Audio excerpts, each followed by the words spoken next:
She was taken from her own wedding, not by her groom, by the man her father had stolen $10 million from, Raphael Mancini, mafia boss, one of the most dangerous men in New York. He walked into her bridal suite, zipped up her wedding dress, threw her over his shoulder, and told her she belonged to him now. She should have hated him. She should have run. Instead, she fell in love with him, and he fell in love with her.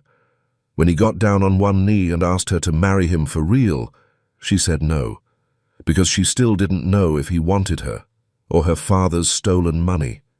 So she gave him everything, the account, the flash drive, the truth, and she walked away.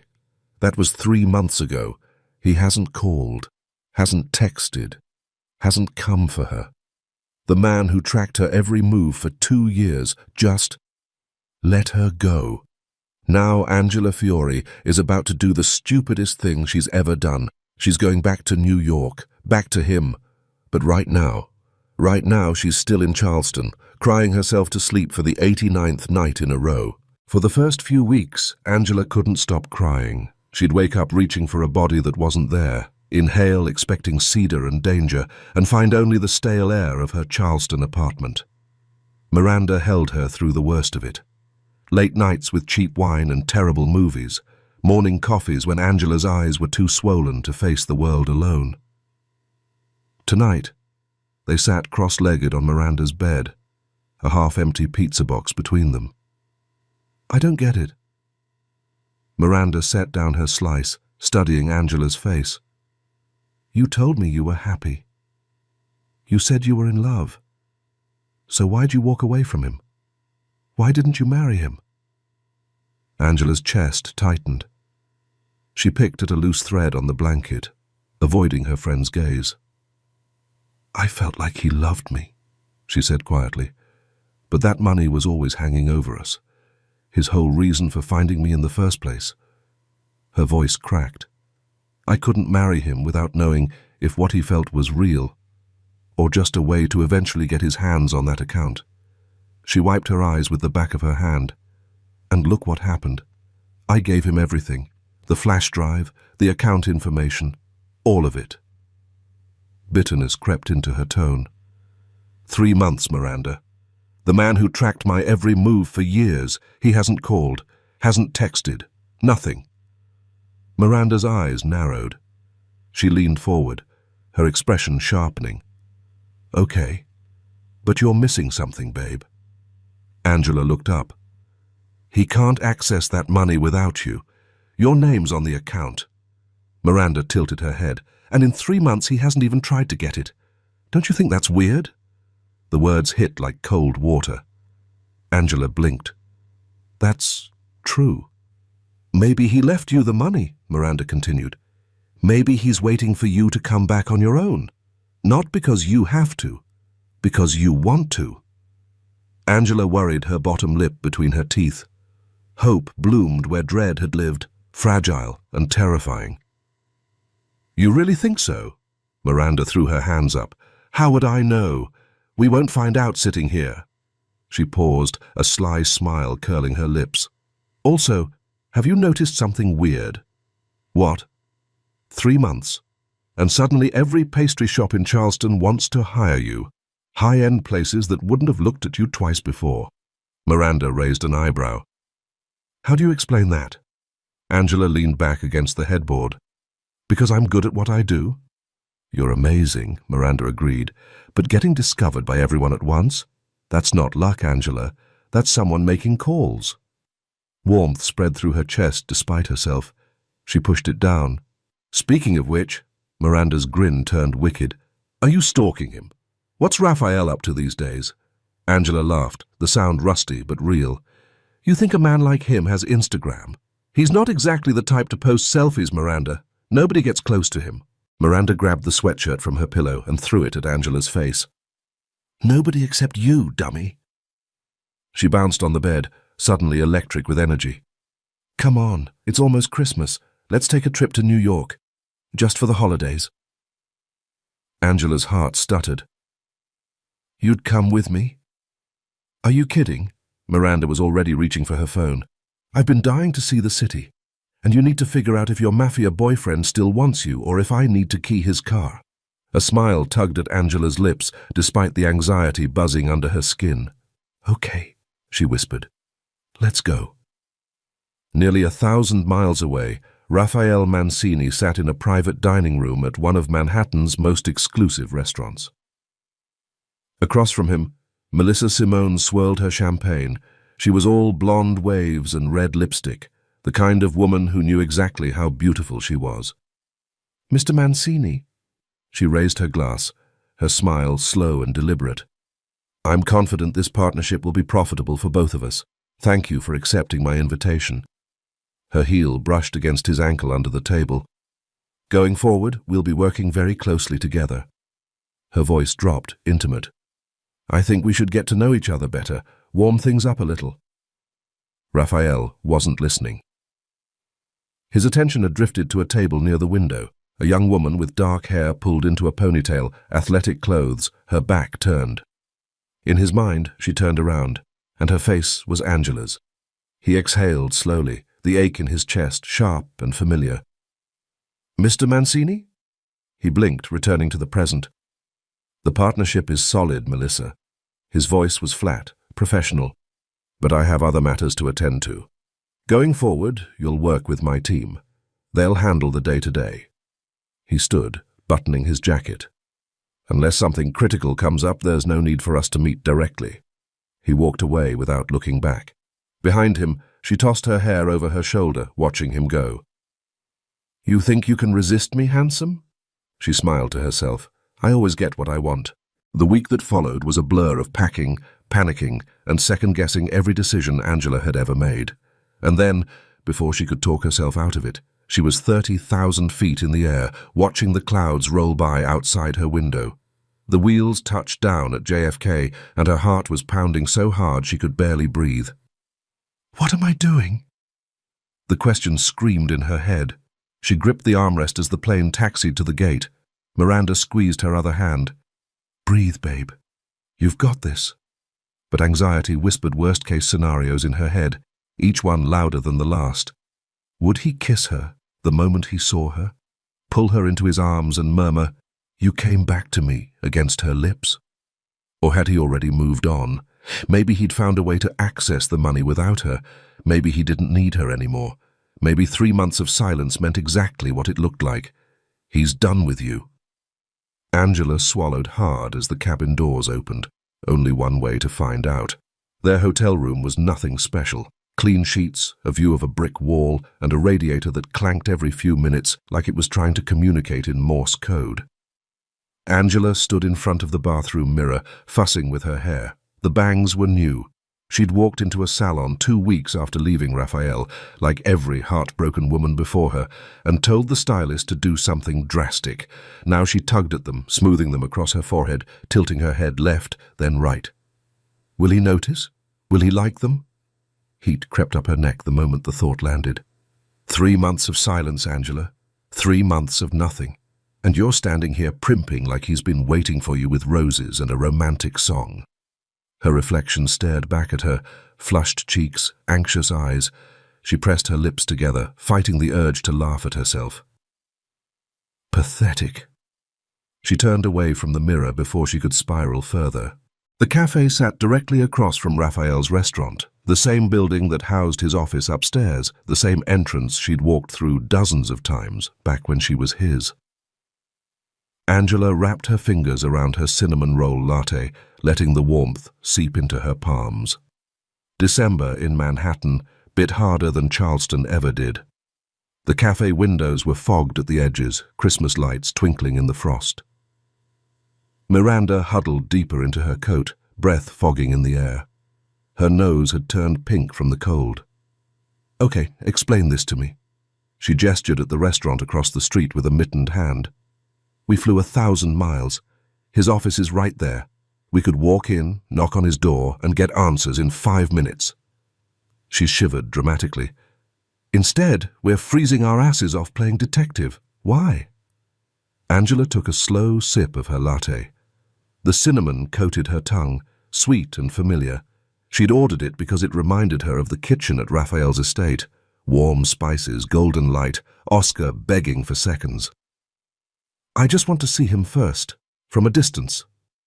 Miranda's eyes rolled so hard, Angela was surprised they didn't get stuck. "Liar." She leaned closer, her voice dropping.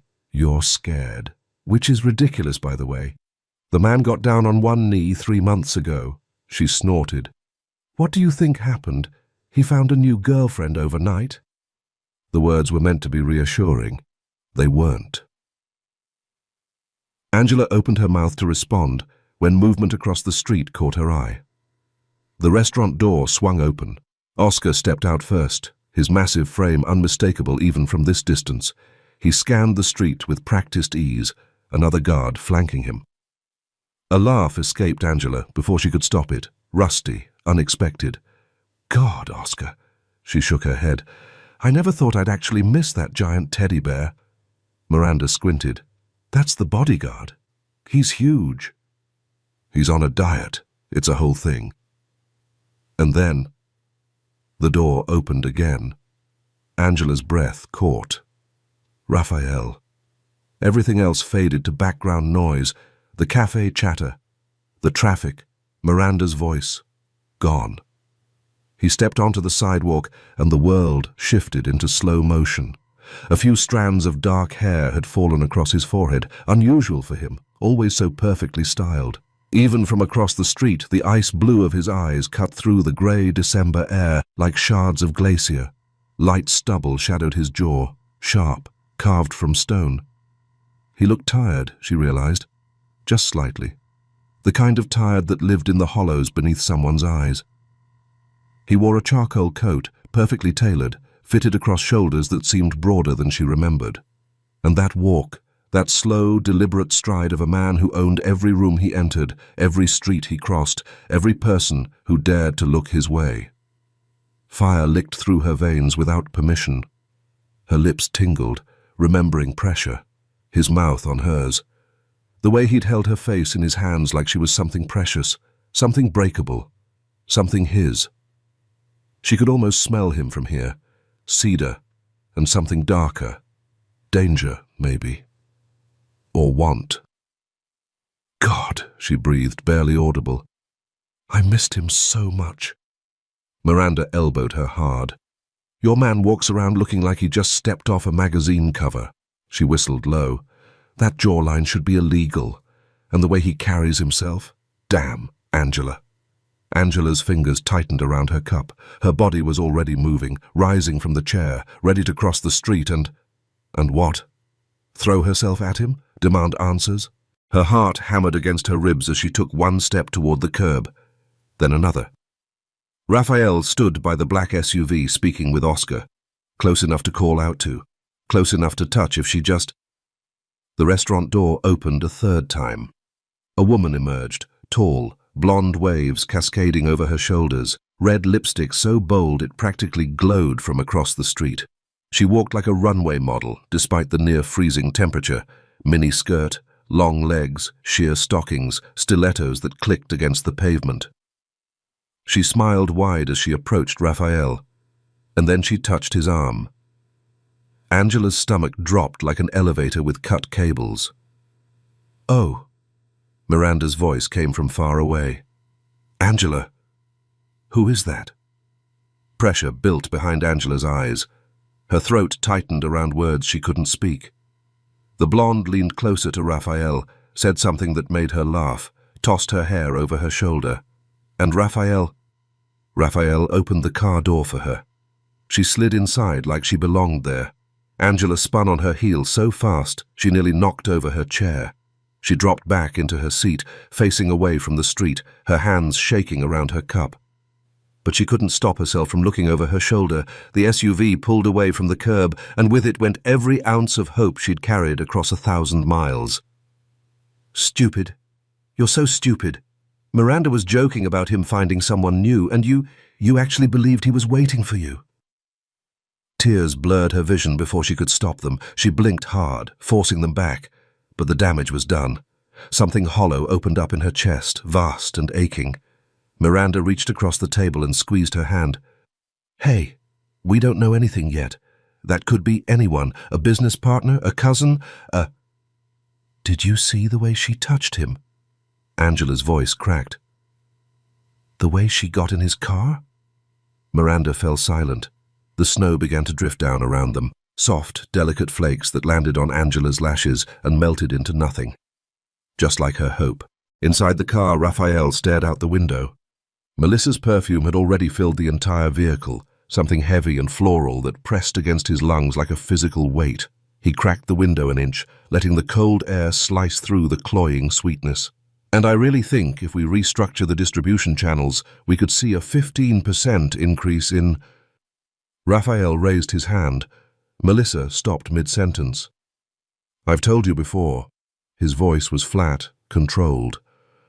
Unless it's critical, these conversations go through my team. I don't have time for operational details. He turned to look at her, his expression carefully blank. Tell Oscar where to drop you off. Melissa's smile faltered for half a second before recovering. She shifted closer, her hand landing on his thigh. You know what I think? Her voice dropped to something she probably thought was seductive. You need a break. Step away from all this pressure. Have a drink with someone who actually enjoys your company. In the front seat, Oscar's eyes flicked to the rearview mirror. His nose wrinkled like he'd smelled something rotten. The man had zero poker face when it came to women who weren't Angela. Raphael removed her hand from his leg, gently, deliberately, like he was handling something mildly unpleasant. That's a generous offer. Not a trace of warmth in his tone, but unnecessary. I prefer to keep our partnership strictly professional. Melissa's smile flickered. Just for a moment, something cold flashed behind her eyes, the briefest glimpse of the calculation beneath the charm. The car slowed. Melissa gathered her bag, her smile too bright, too fixed. Another time, then. She stepped out onto the curb, then leaned back through the door. I have some exciting new ideas for our future collaboration. I'm sure you'll want to hear them. Raphael looked at her through the open window, his expression bored. Happy holidays, Melissa. The door closed. The car pulled away. Oscar waited until they'd turned the corner before speaking. Boss. His voice was strange, barely contained. Raphael pinched the bridge of his nose. Oscar, I'm exhausted. Whatever it is, you're going to want to hear this. Something in his tone made Raphael look up. Oscar was grinning, all 32 teeth. Got word from our guy at the Charleston airport this morning. He could barely contain himself. Angela Fiore boarded a flight to New York. She landed about 2 hours ago. The world went very still. Raphael's hand froze on his knee. His jaw tightened. For 3 months, he'd been waiting. Watching from a distance, making calls to every bakery in Charleston that might hire her, staying away because she'd asked him to, because she'd given him everything and walked away, and he'd wanted her to choose him freely, not because she had to. 3 months of discipline, 3 months of restraint, and now, she's here? The words came out rough, uneven, almost vulnerable. In the city, right now. A beat of silence. Then, slowly, like sunrise breaking through clouds, that faint signature smile curved Raphael's lips, the one that made him look almost human, almost soft. Oscar practically bounced in his seat, the car swerving slightly. You think she's waiting at the house? Maybe she went straight there to surprise you? Raphael's smile deepened, something warm flickering behind those cold eyes, something that hadn't been there in months. The Angela I know wouldn't do that. He paused, his gaze drifting to the window. Snow was beginning to fall, soft, delicate flakes drifting past the glass. But let's hope I'm wrong. His voice sharpened. Back to business. Back to control. Contact everyone. I want to know where she is within the hour. On it, boss.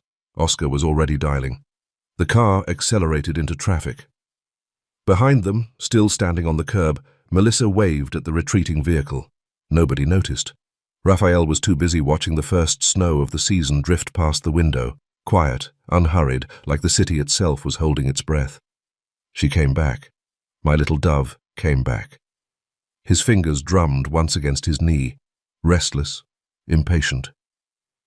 For the first time in 3 months, Raphael Mancini felt something other than empty. Angela's pizza sat untouched, cold, congealing. Miranda leaned across the table, her voice gentle but insistent. "Come on, Angela, don't jump to the worst conclusion." She ticked off her fingers.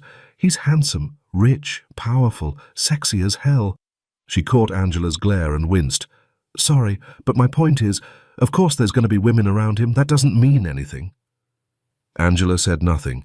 Her throat felt too tight to speak. Miranda's tone shifted. "Okay, fine. You know what? Every guy with a hot woman nearby thinks about sleeping with her first.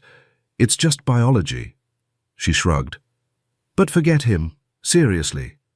She straightened up, a new energy in her voice. "This is our first real trip together." "It's almost New Year's. We're in freaking New York City," she grinned. "Sure, we're on a tight budget, but that doesn't mean we can't have fun." Before Angela could protest, Miranda had her phone out, dialing.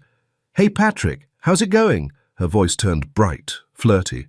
"Listen, I'm in the city with a friend. What's good tonight? Where should we go?" Angela's eyes went wide. She waved her hands frantically, mouthing, "No, no, no." Miranda ignored her completely. "Oh, you guys want to come too? Perfect." She winked at Angela. "See you there." She hung up and grabbed Angela's arm. "Let's get out of this depressing pizza joint and find somewhere we can actually let loose." She tugged Angela toward the door.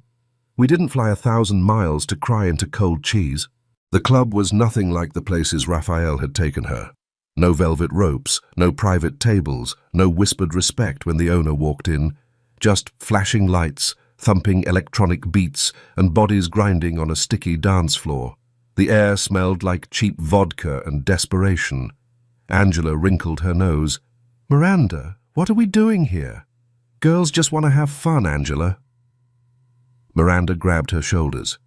"That's the vibe tonight, okay? No crying, no moping, just fun." Patrick and Tom were waiting at the bar. Patrick was tall, sandy-haired, with an easy smile that probably worked on most women. Miranda threw her arms around him. "Angela, this is Patrick. We went to college together. He's a total sweetheart." Patrick's gaze landed on Angela, and his smile widened. "Miranda," he shook his head slowly, "you never told me you had such a gorgeous friend." Angela forced a tight smile. "Nice to meet you." She turned to the bartender before Patrick could say anything else. "Tequila, straight." The first shot burned going down. The second was easier. By the third, the edges of the world had started to blur. "No one here to tell me how much tequila goes in my margarita." She lifted the fourth glass. "Here's to you, Raphael Mancini. You bastard." The tequila hit her tongue like liquid fire. "Said you loved me, said you wanted me, said I'm yours, forever. Couldn't wait to throw yourself at some blonde the second I was gone." Fifth shot. The room tilted. Miranda had disappeared onto the dance floor with Tom, laughing, carefree. Angela gripped the bar for balance. A hand settled on her waist. "Hey." Patrick's voice was warm, close to her ear. "Wanna dance?" Angela pushed his hand away. "Look, you seem like a nice guy, but I hate men right now, all of them, so back off." Patrick chuckled, unbothered. "Maybe you just haven't met the right one yet." A bitter laugh tore out of her. "The right one?" She spun to face him, swaying slightly. "I met him, the realest man I've ever known. And you know what I learned? They're all the same. Every single one." Patrick stepped closer. "Come on, don't put us all in the same box." His fingers brushed her bangs aside, tucking them behind her ear. "Give me a chance. Let me show you how happy I could make you." His hand drifted down to her shoulder, her neck. Suddenly, a voice cut through the noise like a blade. "Get your hands off my girl." Patrick froze. Angela's head snapped up. Raphael stood behind Patrick, Oscar looming at his shoulder like a mountain.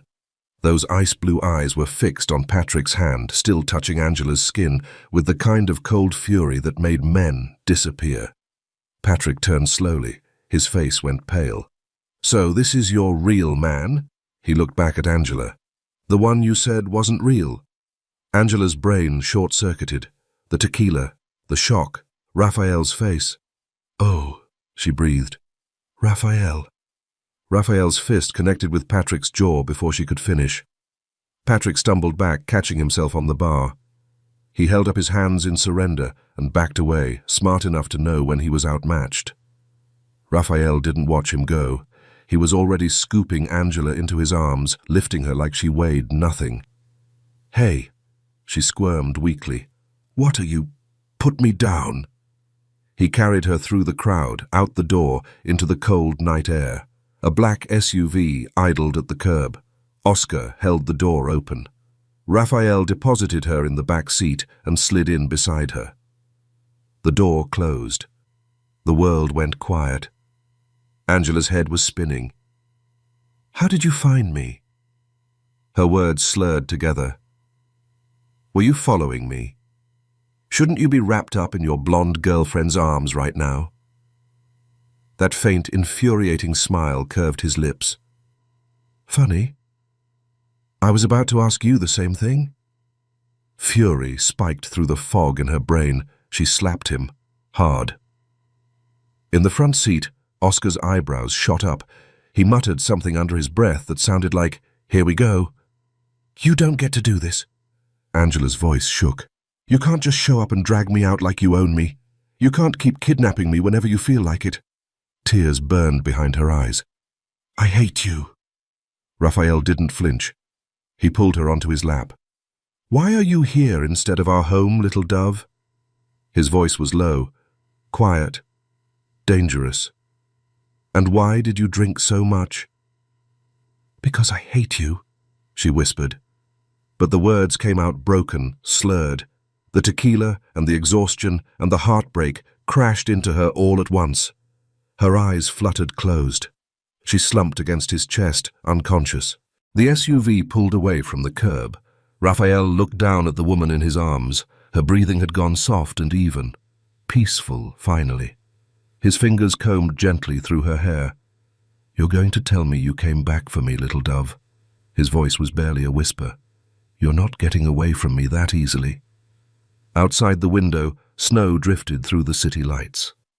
And for the first time in 3 months, Raphael Mancini held something worth keeping. Angela woke to the feeling of silk against her skin, disoriented for a moment before recognition slammed into her like a wave.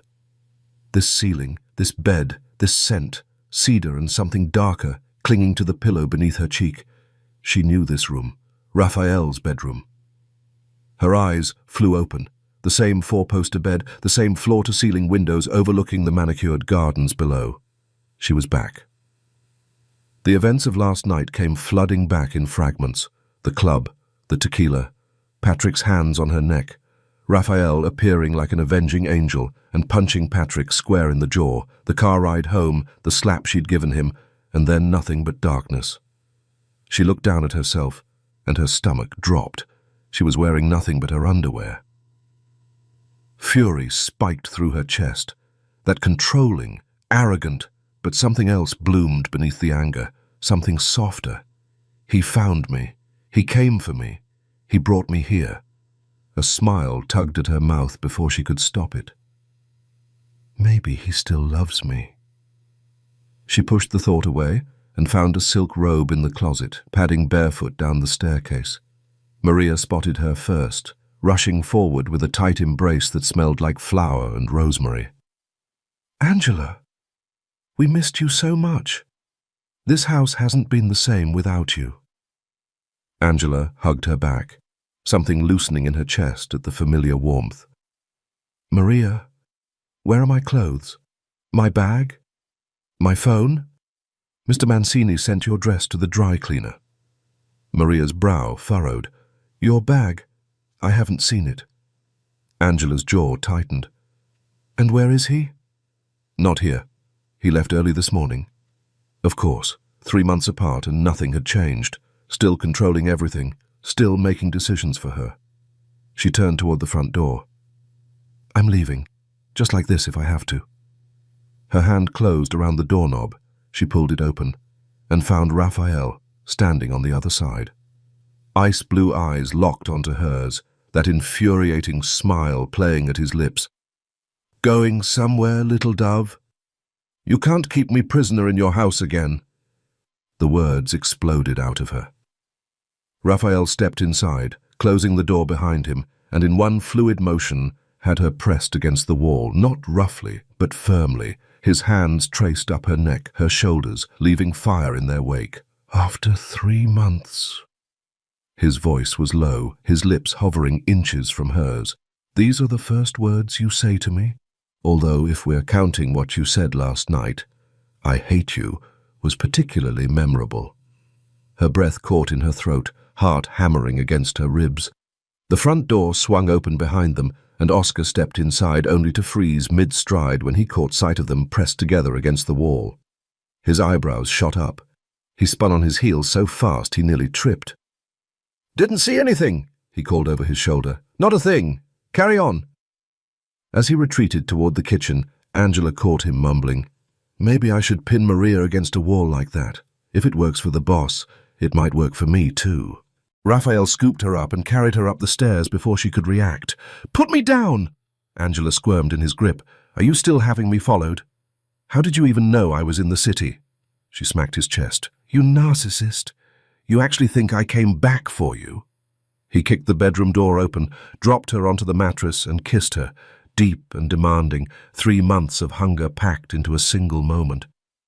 When he pulled back, his eyes were dark. "You talk too much, Angela. You didn't used to be like this." That faint smile curved the corner of his lips. "You must have been saving up a lot to tell me." His mouth moved to her jaw, her neck, the hollow of her throat. Angela's back arched involuntarily, fingers curling into the sheets. He paused at her hairline, brushing the new bangs aside with gentle fingers. "These look good on you." Her lip caught between her teeth. For 3 months, she'd dreamed of this, being back in his arms, his mouth on her skin. But the anger hadn't faded completely. She shoved him back and scrambled off the bed, putting distance between them. "I came on vacation with my friend. Not everything has to be about you, Raphael Mancini." He sat up slowly, watching her with heat and something softer, admiration maybe. "But for me," he said quietly, "everything is about you, little dove." Silence stretched between them for a moment before he spoke again. "Are you happy with your life in Charleston?" Angela shrugged, forcing casualness. "Very happy. I'm free. I have a good job at a pastry shop." She paused, letting the next words land like a weapon. "I've been dating, doing everything a woman my age should be doing." Raphael rose from the bed, his eyes narrowing. "Dating?" He moved toward her, slow and deliberate. Angela stepped back until her spine hit the wall. Raphael's body pressed against hers. "Yes," she whispered. "I've forgotten all about you. I'm meeting other people." He kissed her. Her moan betrayed her instantly. "Then why?" he murmured against her lips. "Are you trembling like a leaf at my touch?" The words snapped something inside her, the humiliation of being so easily read, so easily undone. "You arrogant man!" She shoved both hands against his chest, hard enough to make him step back, and ducked under his arm before he could pull her close again. "I'm sure you've moved on too. 3 months without a single call really showed me how serious that proposal was." Raphael turned, that infuriating smile back. "Were you watching me outside the restaurant last night?" Her cheeks flushed. "The woman you saw is Melissa. I invested in her restaurant chain. Strictly business." He tilted his head. "I'm not interested in her. I wasn't wondering." That faint smile curved the corner of his lips, the one that made her want to slap him and kiss him in equal measure. "Liar." His hips pinned her harder against the wall as his hands traveled up, fingers threading into her hair before cradling her face. "I missed you, Angela. Every single day." His thumbs stroked her cheekbones. "But you need to understand something. You asked me to let you go, so I did. I gave you your freedom, and I waited for you to choose me within that freedom." Her lips parted, but no words came out, because for once she had nothing to argue with. If I'd called, if I'd shown up at your door, you never would have known if you really wanted me, or if you just felt trapped. His forehead touched hers. So tell me, why are you here? Did you miss me? He kissed her before she could answer, deeper, more desperate. Tell me you missed me as much as I missed you. Another kiss. Tell me you still want me the way I want you. His hands moved down her body. His lips found her neck, her collarbone. No woman could ever hold a candle to you, he breathed against her skin. You're the only one in my head, the only one I want. Angela's mind went blank. Her body had already surrendered, had been surrendering since the moment she saw him outside that club. Tell me you came back for me. His voice was raw, broken. Tell me you're mine. Instead of answering, she wrapped her arms around his neck. He lifted her off the wall in one smooth motion, her legs wrapping around his waist as he carried her to the bed. And finally, she stopped fighting. Their moans filled the room as 3 months of longing found release. His hands explored every curve, while her body surrendered to his touch, to his whispered promises, to the overwhelming rightness of being exactly where she was meant to be. 2 hours later, Raphael was buttoning his shirt while Angela lay tangled in the sheets. Leaving you today is going to be difficult.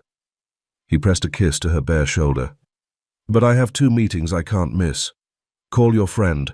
My guys are waiting outside your hotel to bring her here. Angela sat up, clutching the sheet to her chest. You never actually let me go, did you? Raphael kissed her forehead. You're wrong. I did let you go. I just watched from a distance. He shrugged. Those are 2 different things. An hour later, Miranda arrived. Her whistle echoed through the foyer as she spun in a slow circle, taking in the marble floors and sweeping staircase. Jesus, Angela, this is a mansion, an actual mansion. She turned back with a wicked grin. So, what exactly did you 2 do last night? Oscar appeared with Miranda's suitcase, all 32 teeth on display. Welcome, Miss Miranda. If you're hungry, Maria can prepare something. From the kitchen doorway, Maria glared at Oscar, muttering something sharp in Italian. Angela leaned close to Oscar's ear. You still haven't told her? Look, she's jealous. Oscar's grin softened. Actually, I told her. That night after you left for Charleston, we're together now. Kind of like a couple, actually. Oscar! Maria's voice cracked like a whip. Come here, now! I mean, he was already backing toward the kitchen. We're sort of together. It's complicated. He disappeared around the corner. Miranda burst out laughing. This place is actually fun, Angela. I was expecting some creepy mafia dungeon. Across town, the meeting wasn't going as smoothly. The private room was smaller than Raphael preferred, intimate and suffocating, the kind of space where men said things they couldn't take back.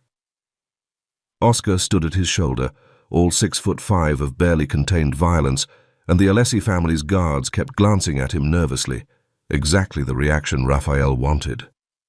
Roman Alessi sat across the table, silver hair swept back from a face with cold eyes and a smile that never reached anywhere real. So you're not getting into the shipping business. Roman's tone was casual. Is that right, Mancini?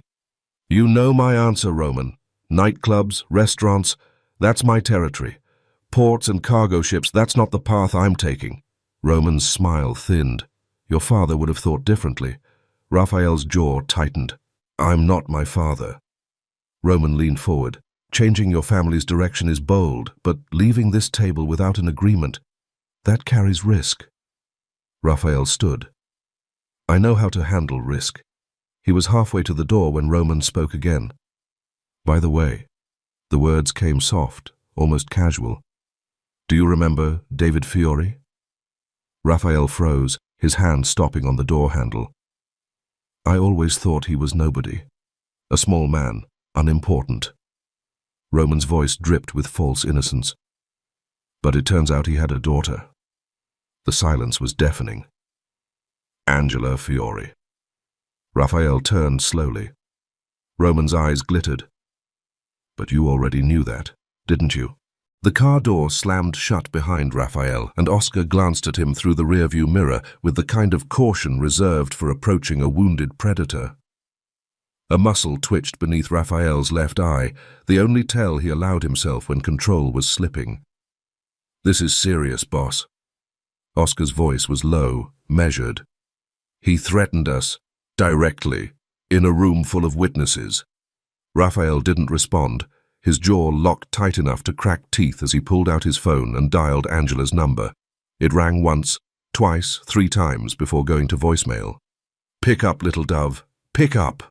Her recorded voice filled the silence, cheerful and oblivious, and something cold settled in his chest. He tried again, watching Manhattan blur past, while the phone rang endlessly before cutting to voicemail once more. "Oscar." His voice came out quiet, too quiet, the kind of calm that preceded storms. "Roman's next move will be Angela. We need eyes on her around the clock, starting now." Oscar nodded, but his brow furrowed with the question Raphael had been dreading. "How does he know about the money, boss? That information was buried deep." Raphael exhaled slowly, forcing his fists to unclench. "Roman controls half the underground finance networks in the Western Hemisphere, Cayman, Panama, Switzerland. Money that size leaves traces, even when it's sitting still." He turned to look out the window, his reflection staring back like an accusation. "The funds haven't moved in 2 years. Haven't been transferred, laundered, or spent. That kind of dormancy draws attention." And it led them straight to her, just like it led me. The realization hit him like a blade between the ribs. "I brought her here." The words tasted like ash. "I exposed her by bringing her back into my world." Cazzo. The Italian curse slipped out before he could stop it, sharp and vicious. Oscar's phone buzzed, and he checked the screen before meeting Raphael's eyes in the mirror. "Boss, Angela's at the Metropolitan Museum. 2 of our guys have been tailing her since she left." Raphael's hand was already on the door handle. "We're going there. Now." The crisp December air bit at Angela's cheeks as she and Miranda descended the museum's grand steps, arms linked together like schoolgirls sharing secrets. Miranda hadn't stopped talking since they'd left the Egyptian wing, her enthusiasm infectious despite Angela's lingering exhaustion from last night. Or rather, this morning. "I mean, seriously, Angie." Miranda squeezed her arm, eyes still wide with wonder. "That temple was inside a building, an entire ancient Egyptian temple just sitting there like it belonged in Manhattan." Angela laughed, shaking her head. "It was donated. The Egyptian government—" "Donated?" Miranda snorted, pulling her closer as they reached the sidewalk. "Please! Some people moved to New York for opportunity. The Denda temple was straight up kidnapped." Laughter bubbled up from Angela's chest, light and genuine, the first real joy she'd felt in months. The laughter died in her throat when 3 black SUVs pulled up to the curb in perfect formation. Doors opened in synchronized motion, and 5 men in dark suits emerged, their gazes fixed on Angela as they began walking toward her with predatory purpose. Miranda's grip on her arm tightened, her smile fading into confusion. "Angie, are those Raphael's guys? Why are there so many of them coming at us like that?" Dread settled in Angela's stomach like a stone, cold and heavy. "Raphael wouldn't do this." Her voice came out steadier than she felt. "He'd never draw this much attention in public." 2 more SUVs screeched to a halt behind the first 3, and Angela's heart slammed against her ribs until she saw who stepped out. Raphael emerged first, Oscar unfolding from behind him along with 2 more of his men, and relief crashed through her like a wave breaking against rocks. But something was wrong. Oscar and the other 2 guards walked toward the first group of men with deliberate strides, hands resting casually on the weapons at their hips, while Raphael moved directly toward Angela with a singular focus that made her breath catch. His face was carved from granite, jaw tight, eyes burning with something she'd never seen before. Worry and darkness intertwined, the look of a man who'd glimpsed something terrifying and was trying to outrun it. Raphael, what's happening? The words died as his hand closed around her arm, firm but not painful, and he was already pulling her toward his waiting car before she could finish the question. Behind them, Oscar positioned himself directly in front of the other group's leader, a dark-haired man with a cruel mouth who looked ready to draw his weapon. Oscar's grin was all teeth, sharp and dangerous. "We're always faster than you, Rocco. Don't ever forget that." Rocco Alessi's jaw tightened, humiliation flickering across his features. "Next time won't be like this, Oscar. Keep telling yourself that." Oscar winked, backing toward Raphael's SUV without turning his back on the threat. The Alessi men retreated to their vehicles, engines roaring as they peeled away from the curb. Rocco pulled out his phone, pressing it to his ear with white-knuckled fingers. "We lost her this time, brother. Mancini's men got there first." Inside the car, Angela found herself pressed against Raphael's side, her fingers wrapped around his forearm like an anchor in a storm she didn't understand. Miranda sat across from them, her face pale and bewildered, all traces of laughter gone. "What the hell just happened out there?" Angela's voice trembled despite her best efforts to steady it. Raphael's expression remained carved from stone, his gaze fixed on the window, but his hand moved to cover hers, warm, solid, grounding. "There are things we need to discuss when we get home, Angela." His voice was quiet, controlled, carrying the weight of something he wasn't ready to say out loud. Then his ice-blue eyes shifted to Miranda, and the message was unmistakable. Alone. The study felt smaller than usual, the walls pressing in as Angela stood across from Raphael, with anxiety buzzing beneath her skin like a swarm of bees. He leaned against his desk, arms crossed over his chest, watching her with those ice-blue eyes that seemed to see straight through every defense she'd ever built. "We need to go to the Cayman Islands."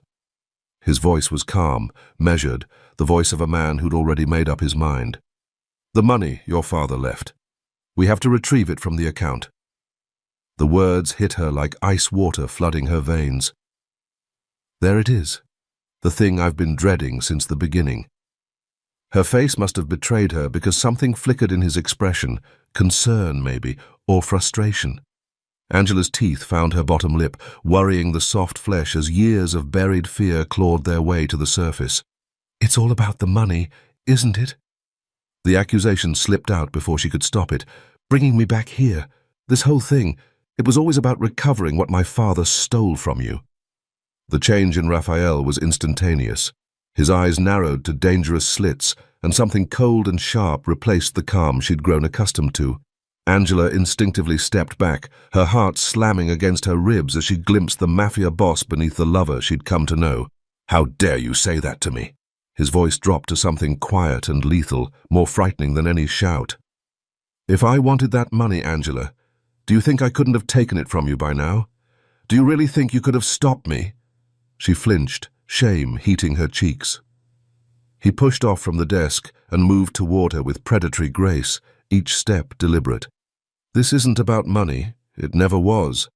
He stopped inches from her, close enough that she could feel the heat radiating off his body. "This is about your safety, about keeping you alive."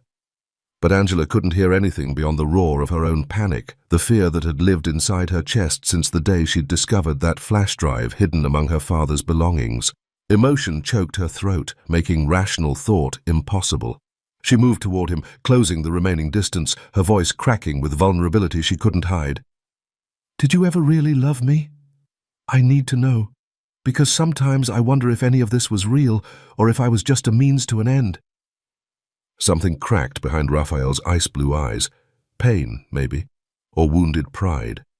His hands shot out, gripping her waist and pulling her flush against his chest so suddenly that a gasp escaped her lips. "I loved you more than I've ever loved anything in my entire life." The words were rough, raw, stripped of all his usual control. "But right now, we don't have the luxury of romance. Right now, we need to focus on survival." His tone shifted, growing darker, heavier, with things he didn't want to say. "That money is sitting in an account with your name on it." His grip on her waist tightened. "As long as it stays there, you're a target, a walking bullseye for every enemy I've ever made." Angela's breath came shallow and quick as the reality of her situation crystallized with terrifying clarity. Those men at the museum today. Raphael's jaw tightened, a muscle ticking beneath the skin. Do you know who they were? They work for Roman Alessi, a man who knows exactly what your father stole from me. And now they've seen me refuse to bow to Roman's demands. He released one hand from her waist to cup her face, his thumb tracing her cheekbone with unexpected tenderness. As long as that money sits untouched in the Caymans, you remain my weakness, the one thing my enemies can use to destroy me. His voice dropped to something barely above a whisper. And I will never let anyone hurt you. Never. Angela's voice trembled, barely audible. Were they going to kidnap me? The silence that followed stretched like a blade across her throat. Yes. The single word carried the weight of a confession. I made it in time today.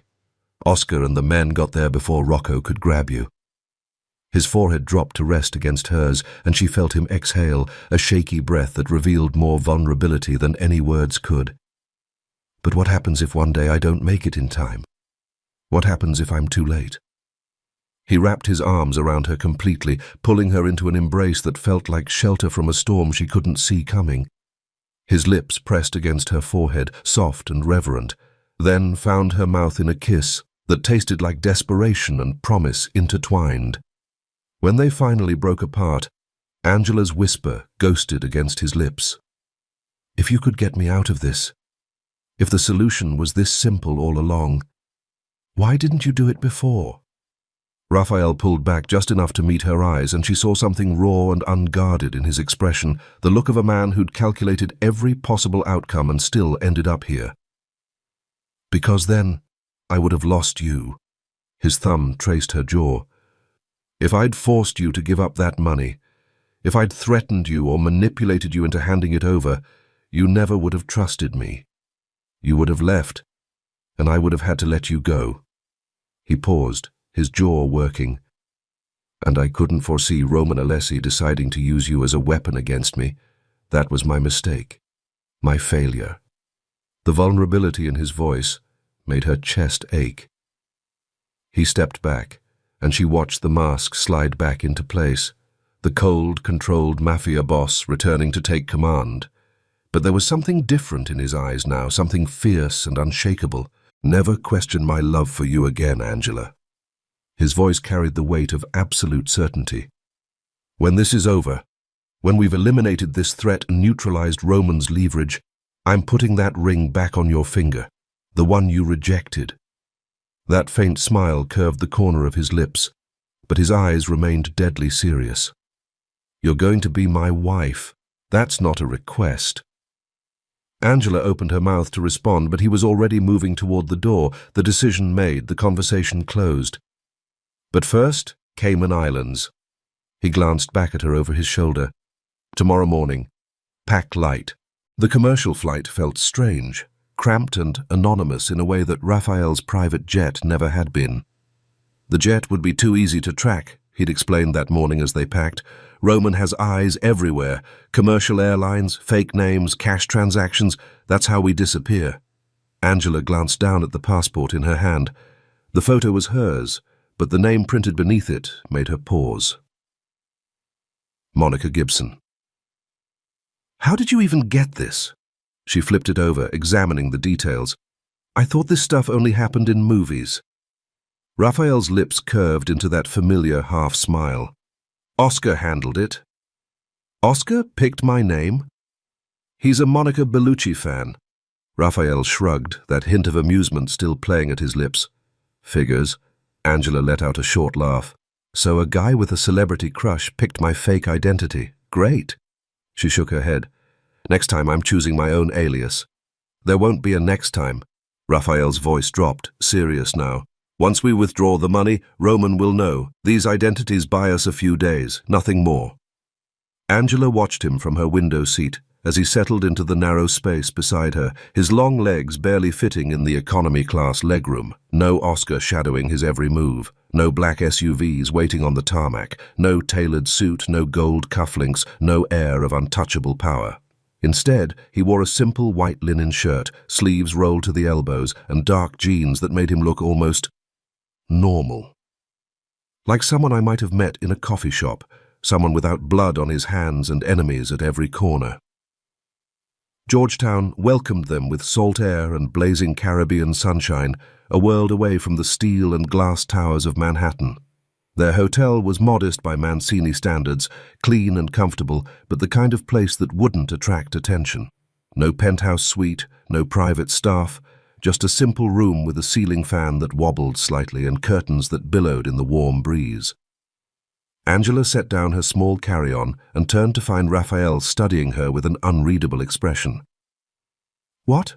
she asked, suddenly self-conscious. "Nothing." But that faint smile played at the corner of his lips again. "I'm just watching you adjust to this version of me." She laughed despite herself. "It's strange, seeing you without the whole production." "We go to the bank tomorrow morning." He moved to the window, gazing out at the palm-lined street below. "Tonight we lay low, blend in." The restaurant sat on a wooden deck overlooking the water, strings of light swaying gently in the evening breeze as the sun melted into the Caribbean horizon. Angela couldn't remember the last time she'd felt this light, this free from the weight of fear and uncertainty that had defined her life for the past 2 years.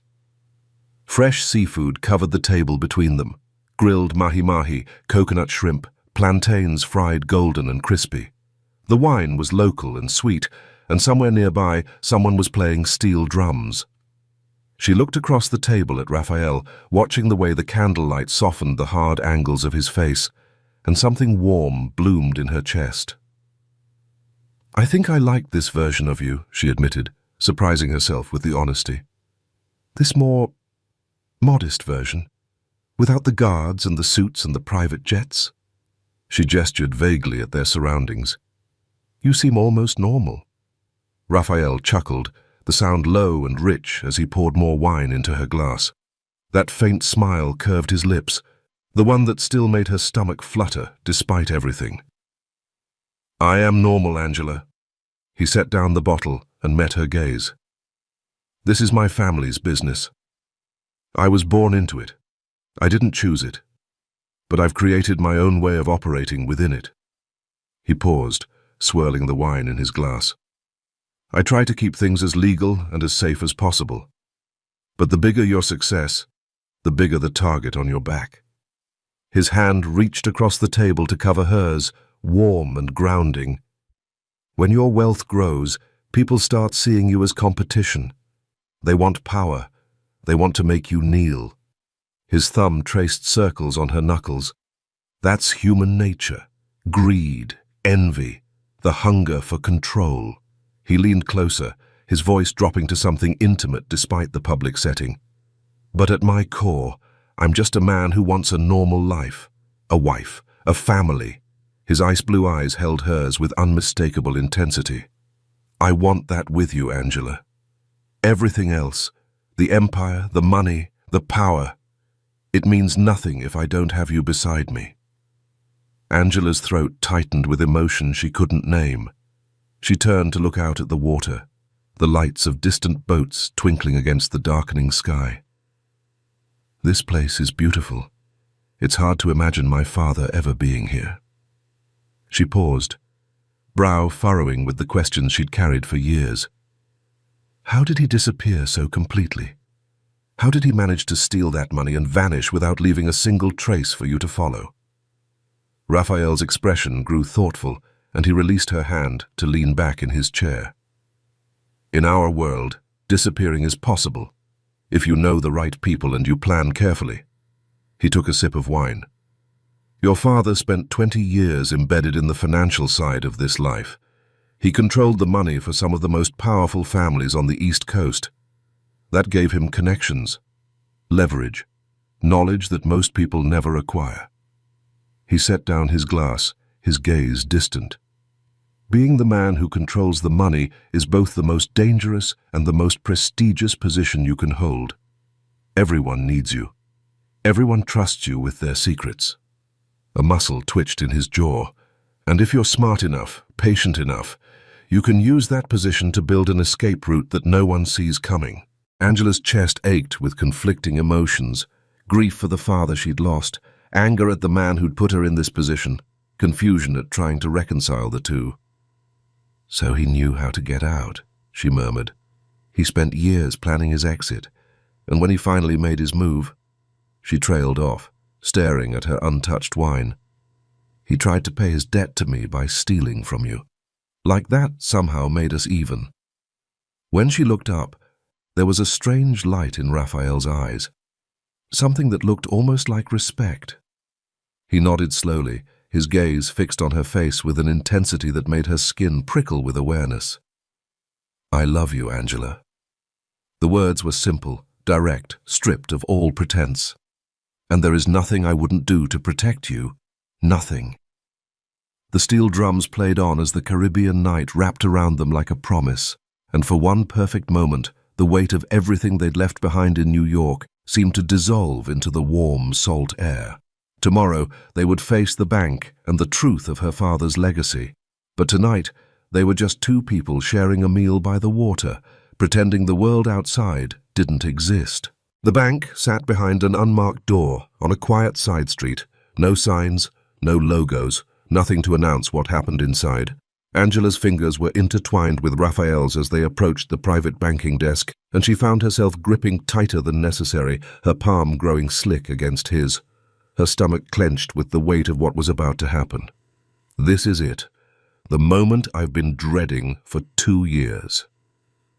A middle-aged man in an impeccable grey suit rose to greet them, his smile professional and practiced. "Mr. and Mrs.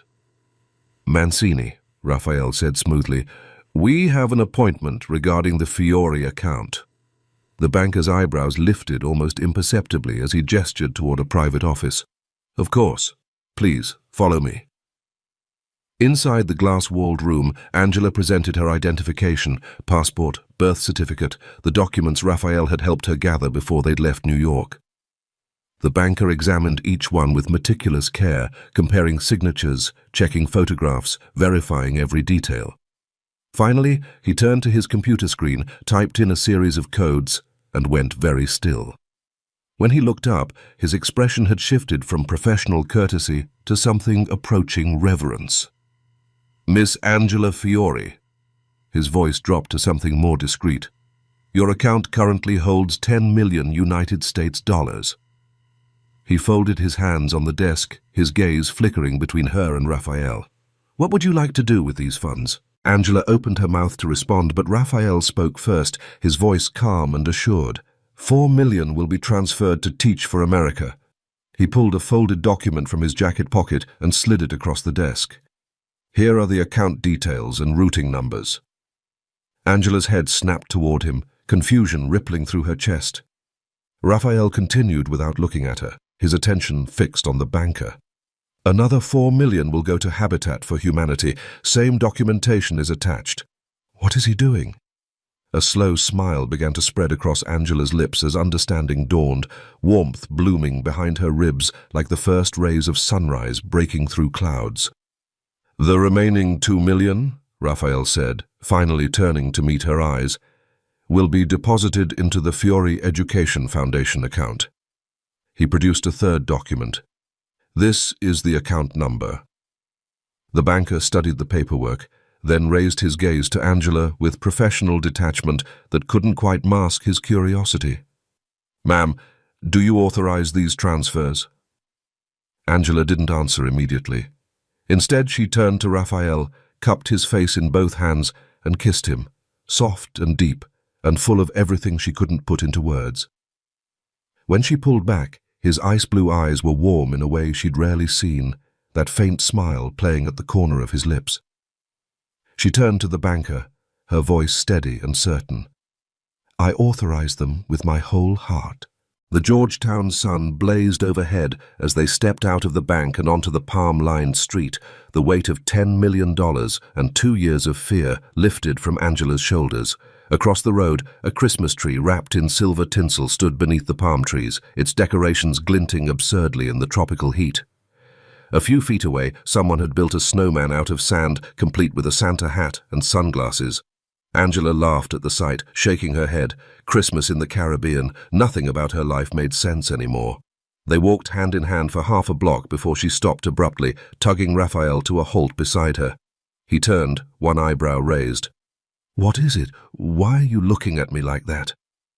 Angela's heart was racing, but not from fear, from something else entirely, something that felt like joy and disbelief tangled together in her chest. "Did you really just donate $10 million to charity, Raphael?" The words came out breathless, almost accusatory. "Why didn't you tell me this was your plan?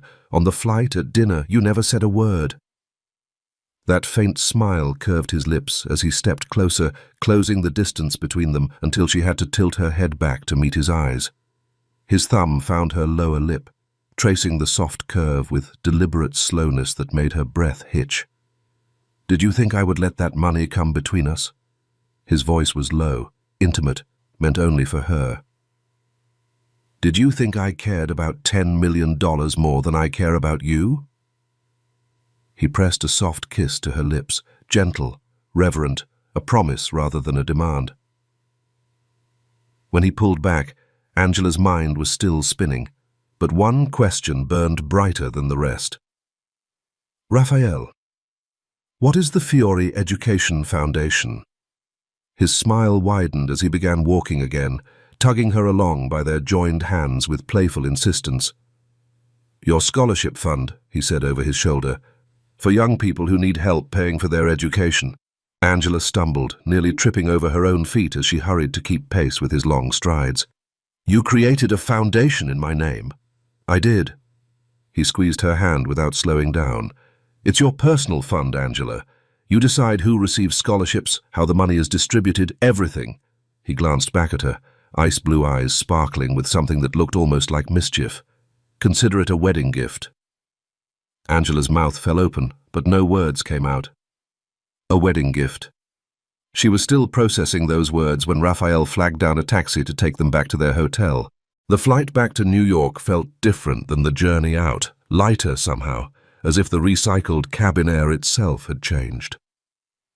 Angela dozed against Raphael's shoulder for most of the trip, exhausted in the best possible way, and when the plane touched down at JFK, she felt like she was returning to a different life than the one she'd left behind.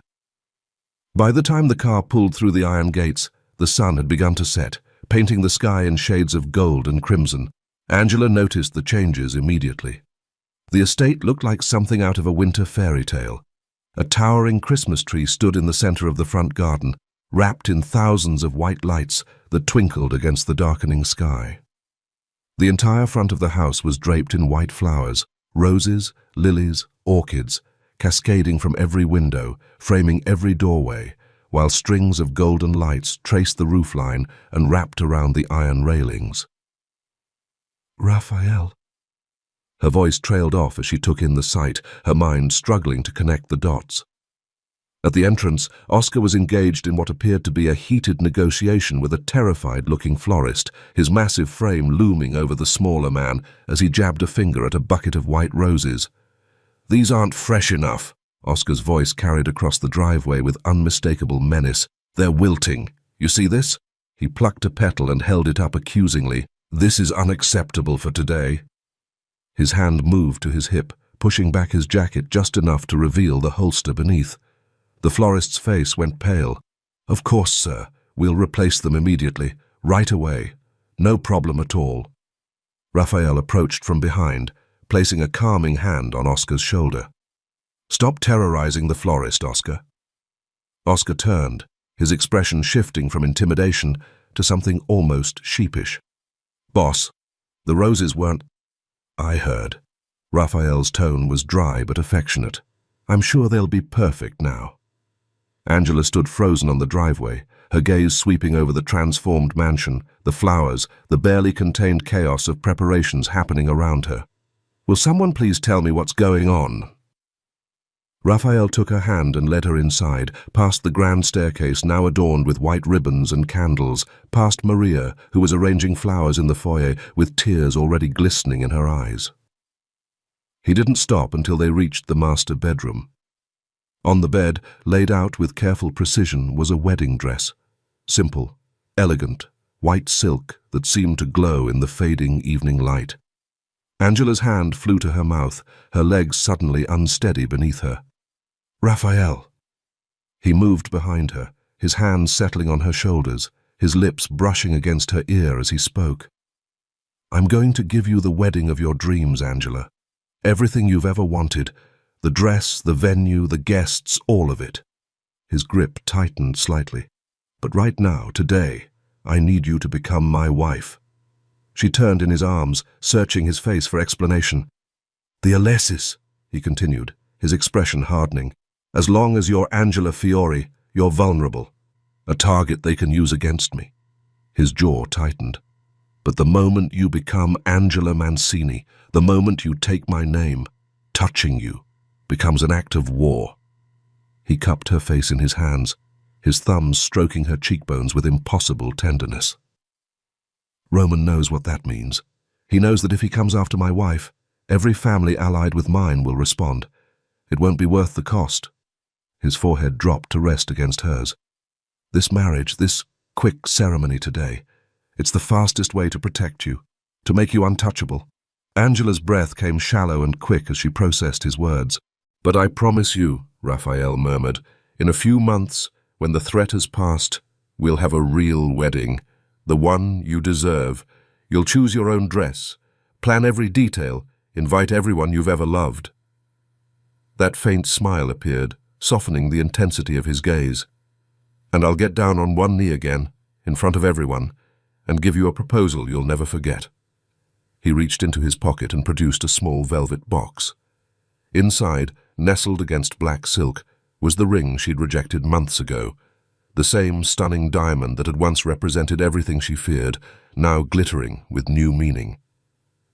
He slid it onto her finger, and this time she didn't pull away.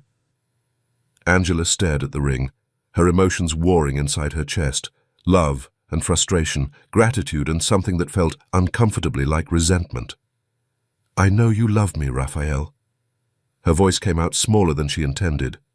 "I believe that now, but—" She met his eyes, forcing herself to hold his gaze. "I need something else from you, something that proves I truly belong in this life you're asking me to share." Her fingers twisted around the ring, feeling its weight. "I'm not asking for a big wedding or a perfect dress. I'm asking for a sign that I'll be safe with you, that this isn't just another gilded cage." She shook her head, struggling to articulate the feeling. "I don't know what it is, but I need you to give me something real, Raphael. Something that's just for me." His hands found her waist, pulling her flush against his chest with sudden intensity. "I know exactly what to give you, little dove." Before she could respond, his mouth was on hers, hungry, possessive, stealing her breath and her thoughts in equal measure. When they finally broke apart, Angela was trembling, her lips swollen, her heart pounding against her ribs. "Raphael, I need an answer." She pressed her palms against his chest, creating space between them. "You can't just kiss your way out of this conversation." "I know, little dove." His voice had dropped to something low and intimate, his eyes burning with an intensity that made her knees weak. He leaned down, his lips brushing against the shell of her ear as he whispered something that made her world tilt on its axis. Angela's lips parted in shock, her eyes going wide as the words registered. "Are you serious?" She pulled back to stare at him, searching his face for any sign of deception. "Is that real?" "I've never been more certain of anything in my life, Angela." Joy exploded through her chest like fireworks, bright and overwhelming and impossible to contain. She threw her arms around his neck, pulling him down into a kiss that tasted like tears and laughter and the beginning of something new. "I love you, Raphael Mancini." He held her tight, his face buried in her hair, and for a long moment neither of them moved. The small ceremony took place in the mansion's winter garden as twilight settled over the snow-dusted grounds outside. The glass-walled conservatory was filled with white flowers, roses, lilies, orchids, their perfume mixing with the warmth radiating from the stone fireplace at the far end of the room. Beyond the frosted windows, snowflakes drifted lazily through the darkening sky, but inside, candles flickered and the fire crackled softly, wrapping the space in golden light. Maria pressed a bouquet of white roses into Angela's trembling hands, her eyes glistening with tears.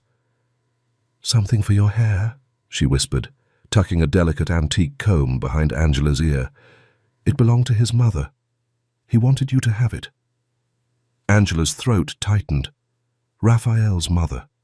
The woman who had died too young, whose loss had shaped the man he'd become. She walked toward Raphael on unsteady legs, wearing the simple silk dress he'd chosen for her, his mother's comb catching the candlelight with every step.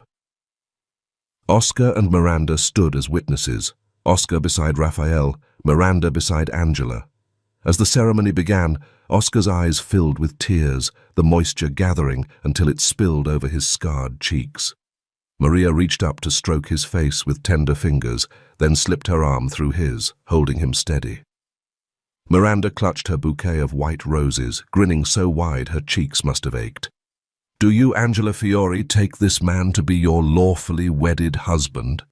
Angela looked at Raphael, the man who had terrified her, protected her, and loved her in ways she was still learning to understand. "I do." "And do you, Raphael Mancini, take this woman to be your lawfully wedded wife?" That faint smile curved his lips. "I do." Raphael kissed her slow and deep, sealing their vows with a tenderness that made her eyes sting. When they broke apart, Oscar was openly sobbing, while Maria patted his arm and Miranda wiped at her own eyes. Angela Mancini. She turned to her husband and smiled. Whatever came next, they would face it together. The next morning in a penthouse across the city, Roman Alessi stared at the report in front of him. Rocco stood by the window, waiting. "The money's gone." Roman's voice was quiet, too quiet. $10 million, donated to charity. He looked up, disbelief flickering across his face. Every last cent. Rocco shifted his weight. "And the girl? Angela Fiore is Angela Mancini now." Roman's jaw tightened. "They got married last night." His fist slammed against the desk, rattling the decanter beside it. "How the hell did he move so fast?" The words came out like a growl. "We had eyes on her. We had a plan." Rocco stepped forward. "So we grab her. Wait till she's alone. Use her as leverage." Roman's head snapped up, his eyes cold enough to freeze the room. "Use your head, Rocco." Each word landed like a slap. "That money's gone. And if we touch Mancini's wife, his wife, we'll have every family in New York coming for us." He shook his head. "Nobody lets that slide, not even for us." Rocco's hands clenched at his sides. "So what? We just let him win?" "We wait." Roman leaned back in his chair, his expression settling into something patient and dangerous. "We find another angle." His fingers drummed against the desk. "Mancini thinks he's untouchable now, but every man's got a weakness." A cold smile crept across his lips. "I'll find his, and when I do, he'll pay." 4 months later, the grand wedding took place on a warm May evening in Manhattan. 500 guests, white orchids cascading from every surface, and Angela in a custom Vera Wang gown that made Raphael's breath catch when she walked down the aisle. Angela took over the pastry kitchen at Raphael's flagship restaurant, her cacio e pepe now legendary among the regulars. She had finally found her place, a partner building something real, and Raphael kept his promise. One by one, he began selling his restaurants, nightclubs, divesting from partnerships, stepping back from the shadows of his old life. The transition was slow, careful, deliberate, but it was happening. A new chapter, a clean slate. Together. Some stories end with a kiss, others end with a ring.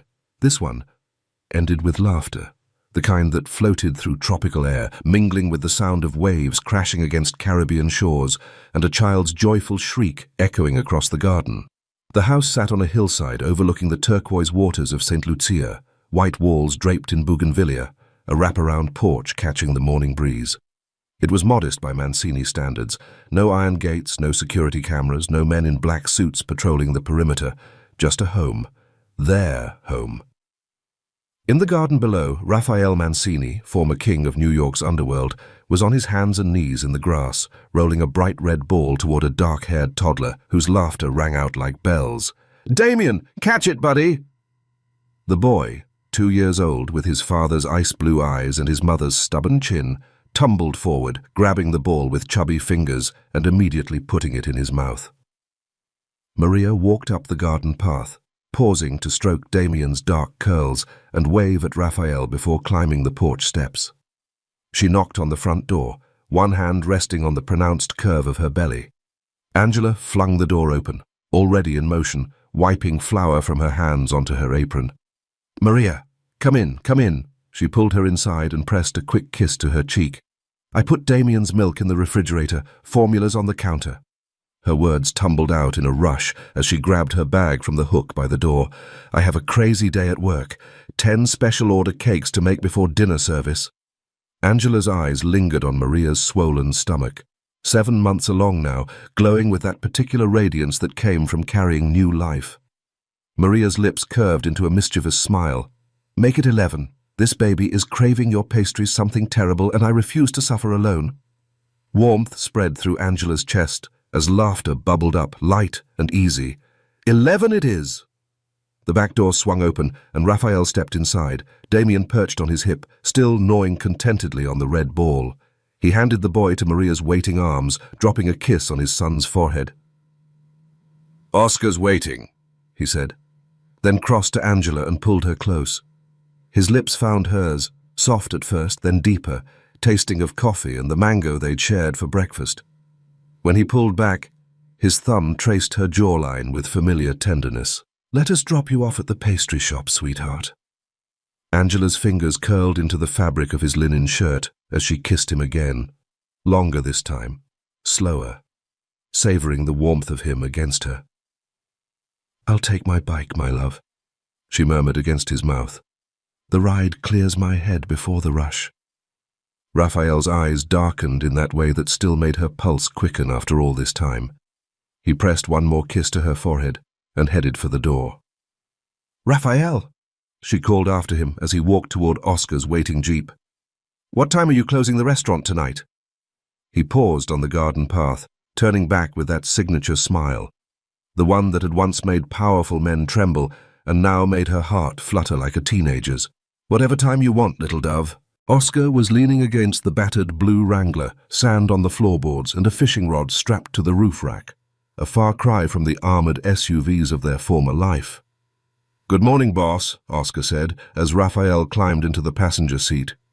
Raphael sighed, running a hand through his hair. "Oscar, stop calling me boss. We've talked about this. I don't want Angela reminded of the old days." Oscar nodded seriously as he pulled out of the driveway onto the winding coastal road. "Okay, boss. Understood. Let Angela keep thinking we're a normal, modest family." His massive hands gripped the steering wheel as they passed a fruit stand where an elderly woman waved at them like old friends.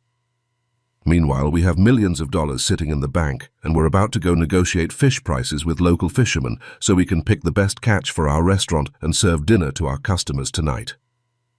He shook his head slowly, something between disbelief and complaint creeping into his voice. "There hasn't been a single bar fight since we moved here, not one. This normal life is a little boring, isn't it?" His shoulders slumped. "I don't feel powerful anymore, boss. Not even a little." Raphael didn't answer immediately. The jeep rounded a curve, and through the palm trees he caught a glimpse of their house on the hillside. White walls glowing in the morning sun, the garden where he'd just been playing with his son. Angela's laughter drifted down to them on the salt-tinged breeze, bright and carefree, as she said goodbye to Maria on the porch. That faint smile, his signature smile, curved Raphael's lips as he watched her. "Everyone used to fear me," he said quietly, his gaze still fixed on the woman in the garden. "Men crossed the street when they saw me coming. Deals were made or broken on my word alone. I had more power than most people could imagine." He turned to face Oscar, and there was something in his ice-blue eyes, something settled, certain, completely at peace. Now, someone calls me Papa. His voice softened. And someone else calls me husband. And no power on earth can compete with that. Oscar was quiet for a long moment. Then he cleared his throat. Boss, I have to tell you something. He stared straight ahead at the road, his scarred face unusually serious. Maria made me promise. When the baby comes, she wants me to do the night feedings. Raphael raised an eyebrow. And she said if I complain even once, she'll tell her mother. Oscar's voice dropped to something approaching horror. Her mother, boss. The woman who still calls me the big one who eats too much after 3 years. Raphael laughed, a real laugh, the kind that had been rare in his old life and came easily now. Welcome to marriage, Oscar. I used to make men disappear. Oscar shook his head slowly, a reluctant smile tugging at his lips. Now I'm terrified of a 5'2" Italian grandmother. The jeep continued down the coastal road, carrying 2 men who'd once ruled through fear toward a life measured in fish prices and dinner reservations and the small, ordinary miracles of love. Because in the end, true power wasn't about having nothing left to lose, it was about having a life worth protecting. And sometimes, giving up power was the most powerful thing a man could do. And that's where we leave Angela and Raphael, not with an ending, but with a beginning. Thank you so much for waiting for part 2 and for sticking with this story all the way to the end. I really hope it was worth the wait. I'd love to hear what you think. Drop a yes in the comments if the ending satisfied you, or a no if it didn't. Be honest, I can take it. And hey, believe in love, okay? The real kind, the messy, complicated, terrifying kind that changes everything. I can't wait to see you in my next story. Oh, and speaking of next stories, I have a little surprise for you. Remember Bambi, Lily and Nico? Their part 2 drops next week. Trust me, you don't want to miss it. Now hit that like button if you haven't already, and I'll see you soon.